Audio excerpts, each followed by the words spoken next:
आज गांधी जी के बारे में कुछ अनोखा बताता हूँ। ये जो सामने बिल्डिंग दिख रही है, ये अहमदाबाद की मोस्ट लग्जरियस प्रॉपर्टी है और इसकी खास बात ये है कि गांधी जी साउथ अफ्रीका से आने के बाद सबसे पहले यहाँ रुके थे और उसके बाद भी अमूमन एज अ फैमिली गेस्ट यहाँ आकर रुका करते थे। और सिर्फ यहाँ नहीं, अहमदाबाद में ऐसी कुछ दूसरी भी भव्य हवेलियां हैं, गांधी वहाँ भी रुका करते थे।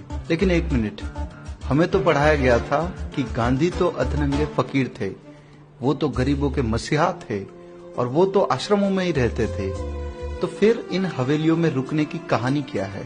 इसी प्रश्न को लेकर जब हमने थोड़ा रिसर्च किया तो पता चला कि गांधी कभी भी कहीं भी जाते तो उस शहर या कस्बे के मोस्ट लग्जरियस अकोमोडेशन में ही निवास करते थे।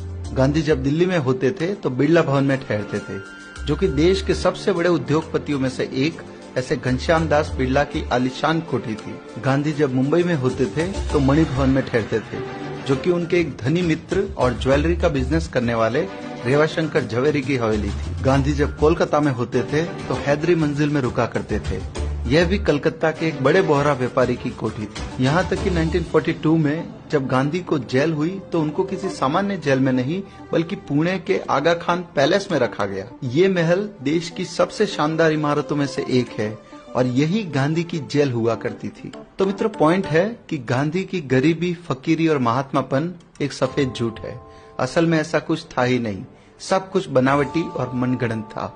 और इसीलिए गांधी की ही एक साथी सरोजनी नायडू ने एक बार कहा था कि इस आदमी को गरीब दिखाने में बहुत पैसा खर्च होता है।